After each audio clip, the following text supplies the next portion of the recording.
तो आज हम कक्षा 10 के एनसीईआरटी के बुक से पहले जो अध्याय है उसकी पहली एक्सरसाइज पढ़ेंगे, जिसमें पहला सवाल है निम्नलिखित संख्याओं का एचसीएफ ज्ञात करने के लिए यूक्लिड विभाजन एल्गोरिथ्म का प्रयोग कीजिए।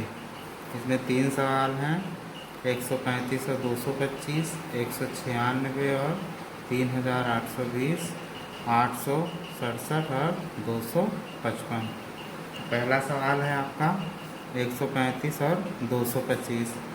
अब हम इन दोनों में देखते हैं कि 135 छोटा है और 225 बड़ा है, इसलिए हम 225 में 135 का भाग देंगे। 135 का भाग एक चक्कर जाएगा, 135 एक कम 135, घटाने पर शेष बचा 90। अब इस 90 शेषफल में फिर से 135 में भाग देंगे, तो 90 एक कम 90, 135 में से 90 घटाएंगे तो बचेगा 45।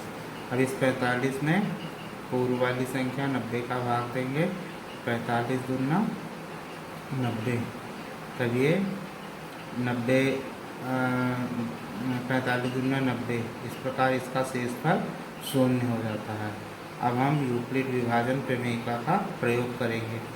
यूक्लिड विभाजन प्रमेयिका है a बराबर BQ प्लस R, जहाँ यहाँ इस सवाल में a बराबर 225 और b बराबर 135 है पहले चरण में, तब 225 बराबर 135 गुणे 1 प्लस 90, तो यहाँ a 225, b है 135 और Q है 1 और R है 90, तो ये 135 और 90 225 हो गया। अब दूसरा चरण लेंगे। दूसरे चरण में हमने 90 का भाग दिया था 135 में, तो a बराबर जो हो जाएगा 135, b बराबर 90 और कितने बार भाग गया था, एक बार, तो वो हो गया Q का मान 1 और शेषफल R बराबर 45 आया था, तो 135 बराबर 90 गुणे 1 प्लस 45। तो अब चरण 3 है। चरण 3 में a बराबर 90, b बराबर 1 होगा, तो b बराबर 45 होगा, तब 90 बराबर 45 गुणे 2 प्लस 0। तो इस प्रकार हम देखते हैं कि 45 से विभाजित करने पर शेषफल 0 आता है, इसलिए एचसीएफ 45 होगा। इसका 135 और 225 का एचसीएफ 45 होगा। अब है दूसरा सवाल। दूसरे सवाल में है 196 और 38,220। तो 196 और 38,220 में 196 छोटा है, तो 196 का हम 38,220 में भाग देंगे तो 195 बार जाएगा और शेषफल 0 आ जाएगा। तो यूक्लिड विभाजन प्रमेयिका में इसका मान रखेंगे a बराबर BQ प्लस R में, तो a बराबर 38,220 और b बराबर 196, R बराबर 0 और Q बराबर 195 आया है। तो ये हो जाएगा 38,220 बराबर 196 प्लस 100 गुणे 195 प्लस 0। 196 से पूरी विभाजित करने पर शेषफल इसका 0, इसलिए एचसीएफ 196। अब तीसरा है 867 और 255 का। इसमें हम 867 जो है वो बड़ा है और 255 छोटा है, यानी 867 में 255 का भाग देंगे, 3 चक्कर में 765 आएगा, घटाने पर 102 शेष बचेगा। फिर 102 का 255 में भाग देंगे, 2 बार जाएगा, तब आ जाएगा शेषफल 51। अब 51 का 102 में भाग देंगे तो शेषफल 0 हो जाएगा। तब पुनः उसी यूक्लिड विभाजन प्रमेयिका में a बराबर इतना और b बराबर इतना, तो 867 बराबर 255 गुणे 3 प्लस 102 पहली स्टेप से। फिर दूसरी स्टेप से 255 बराबर 102 गुणे 2 प्लस 51, अब तीसरे स्टेप में 102 बराबर 51 गुणे 2 प्लस 0, यानी ये 51 से पूरी तरह विभाजित हो जाता है और शेषफल 0 आ जाता है, इसलिए HCF 51 होगा। अब आपका दूसरा नंबर सवाल है कि दर्शाइए कि कोई भी धनात्मक विषम पूर्णांक 6q प्लस 1 या 6q प्लस 3 या 6q प्लस 5 के रूप का होता है, जहाँ q कोई पूर्णांक है। तो हम इसमें क्या करेंगे, इसमें हम मान लेंगे कि माना a कोई धनात्मक पूर्णांक है तथा यूक्लिड विभाजन प्रमेयिका से a बराबर bq प्लस r से a बराबर b बराबर 6 है, r बराबर 0 से लेकर 1 2 3 इस तरह से संख्याएं हैं, अर्थात शेषफल इतने आ सकते हैं।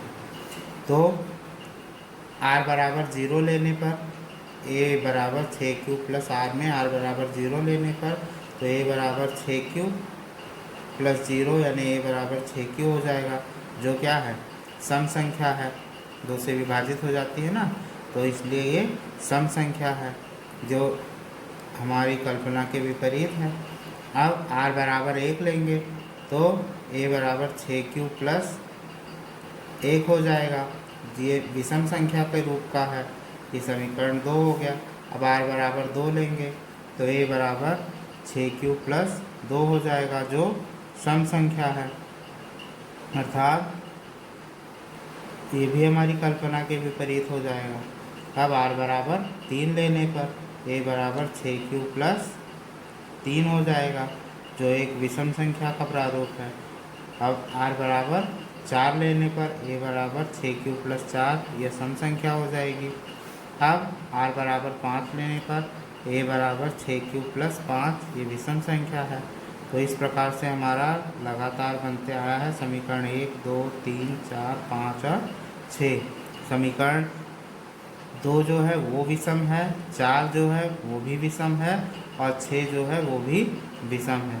तो समीकरण 2 4 और 6 से हम पाते हैं कि कोई भी विषम पूर्णांक धनात्मक और विषम पूर्णांक जो है वो 6q प्लस 1 6q प्लस 3 या 6q प्लस 5 के रूप का होता है। यही हमको सिद्ध करना था। अब अगला सवाल आया है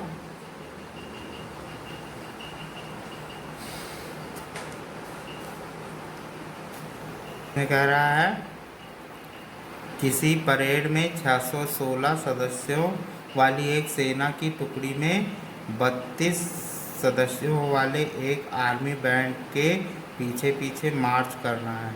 दोनों समूहों को समान संख्या वाले स्तंभों में मार्च करना है। उन स्तंभों की अधिकतम संख्या क्या है जिसमें वे मार्च कर सकते हैं।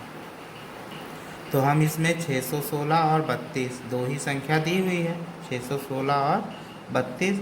अब इसमें कह रहा है कि उन स्तंभों की अधिकतम संख्या क्या होगी, अधिकतम पूछ रहा है, अर्थात हमको इसका HCF निकालना होगा।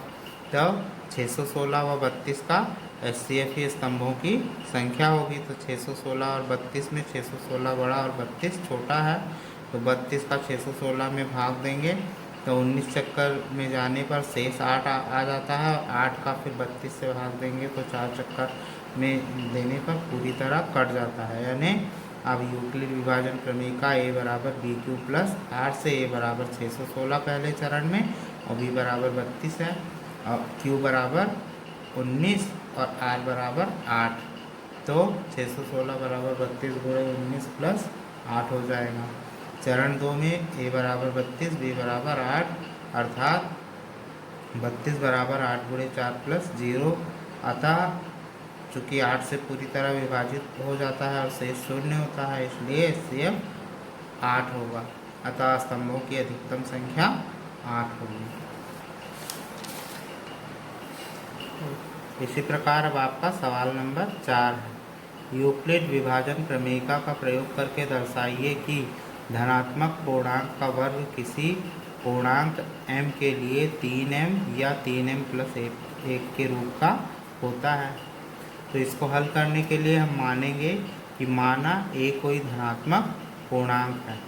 तब यूक्लिड विभाजन प्रमेयिका से, उसकी प्रमेयिका क्या है, ए बराबर बी क्यू प्लस आर, जहाँ इसमें बी बराबर 3 है, आर बराबर 0 1 2 3 4 इस तरह से कोई संख्या हो सकती है। तो हमने आर बराबर 0 लिया और बी के जगह 3 रखा, तो ए बराबर 3 क्यू प्लस आर है। अब आर के जगह 0 लेंगे तो ए बराबर 3 क्यू प्लस 0, तो ए बराबर 3 क्यू। अब इसका वर्ग करेंगे तो वर्ग करने पर ए का वर्ग बराबर 9 क्यू का वर्ग, 3 का वर्ग 9 और क्यू का वर्ग क्यू स्क्वायर, तो 9 क्यू का वर्ग हो गया। तब इसमें से हम 3 कॉमन ले लेंगे, तब ये हो जाएगा 3 इंटू 3 क्यू का वर्ग, अर्थात 3 क्यू स्क्वायर बराबर हम m मान लेंगे, तो ये हो जाएगा ये 3 वैसे ही और इसके जगह m, तो ये 3m, अर्थात ए स्क्वायर बराबर 3m। ये समीकरण 1 हो गया।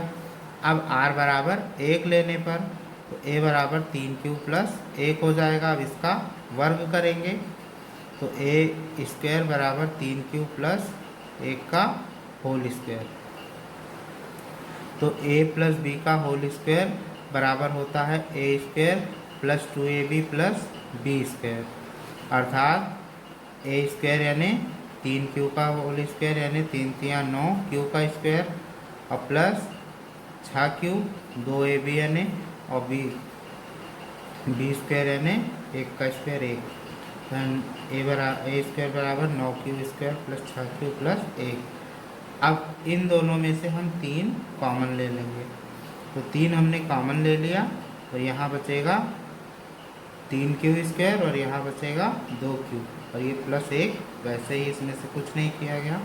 अब हम 3 क्यू स्क्वायर प्लस 2 क्यू बराबर m मान लेंगे, तो ये हो जाएगा 3 और इसके जगह पर m 3m और ये पीछे प्लस 1 3m प्लस 1, अतः धनात्मक पूर्णांक का वर्ग 3m या 3m प्लस 1 के रूप का होता है। यही हमको सिद्ध करना था।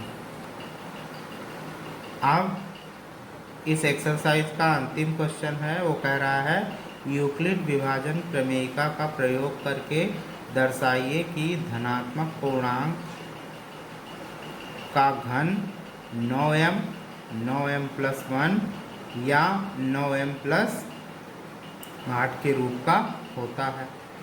तो इसको भी हम पिछले सवाल की तरह ही हल करेंगे। मान लेंगे, माना a कोई धनात्मक पूर्णांक है, तब यूक्लिड विभाजन प्रमेयिका से a बराबर बी क्यू प्लस आर, यहाँ b बराबर 3 और r बराबर 0 1 2 3 इस तरह से संख्याएं हैं, तो ये हो जाएगा a बराबर 3 क्यू प्लस r। अब r बराबर 0 लेने पर तो a बराबर 3 क्यू हो जाएगा। अब इसका हम घन करेंगे तो a क्यूब बराबर 3 तिया 9 तिया 27 क्यू हो जाएगा। अब इसमें से 9 कॉमन लेंगे तो हो जाएगा 9 इंटू 3 क्यूब। अब 3 क्यूब बराबर हमने m मान लिया, तो a क्यूब बराबर 9m हो गया। ये हमारा समीकरण 1 हो जाएगा। अब हम r बराबर 1 लेंगे, तब r बराबर 1 लेने पर a बराबर 3 क्यूब प्लस 1।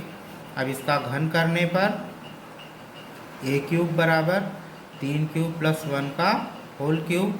अब इसमें फार्मूला लग जाएगा a प्लस बी का होल क्यूब बराबर होता है a cube plus 3a square b plus 3ab square plus b cube. ये जो है फार्मूला हो, इसका प्रयोग हो जाएगा, तो ये इससे बन जाएगा a क्यूब बराबर 3 तिया 9 तिया 27 क्यूब और फिर ये 3a स्क्वायर b यानी 27 क्यू स्क्वायर और 3ab स्क्वायर यानी 9 क्यूब और 1 का क्यूब यानी 1 ही ये।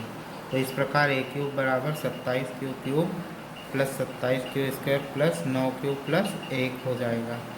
अब इसमें से इन तीनों में से हम 9 कॉमन ले लेंगे। 9 कॉमन ले लिया तो यहाँ बचेगा 3 क्यूब और प्लस 3 क्यू स्क्वायर और प्लस क्यू, और यहाँ पर एक वैसे ही पीछे इसके साथ कोई छेड़छाड़ नहीं की। अब हम मान लेंगे 3 cube plus 3 Q square plus Q बराबर m। तो 9 वैसे लिखेंगे और इसके जगह पर m लिखेंगे और ये +1 पीछे वाला, ये समीकरण आपका 2 हो जाएगा। अब r बराबर 2 लेंगे इस समीकरण में, तो a बराबर हो जाएगा आपका a बराबर हो जाएगा 3 क्यूब प्लस 2 घन करेंगे तो a क्यूब बराबर 3 क्यूब प्लस 2 का होल क्यूब। पुनः इसी सूत्र का प्रयोग करेंगे, a प्लस बी का होल क्यूब बराबर a cube plus 3a square b plus 3ab square और प्लस b क्यूब। तो ये हो जाएगा आपका 27 cube cube plus 54 cube square plus 18 cube और प्लस 8। अब इन तीनों में से हम 9 कॉमन ले लेंगे तो अंदर बचेगा 3 cube cube plus 6 cube square plus 2 cube और प्लस 8 पीछे वैसे ही। अब 3 cube cube plus 6 cube square plus 2 cube बराबर m मान लेंगे तो 1 क्यूब बराबर 9m प्लस 8। तो अब हम देखते हैं समीकरण 1, 2 और 3 से। समीकरण 1, 2 और 3 से हम देखते हैं कि धनात्मक पूर्णांक का जो घन है वो 9m, 9m प्लस 1 और 9m प्लस 8 के रूप का होता है। यही क्या करना था, सिद्ध करना था। इस प्रकार से आपकी एक्सरसाइज 1.1 जो है क्लियर है। अब अगले वीडियो में आपको एक्सरसाइज 1.2 लगाकर समझाएंगे।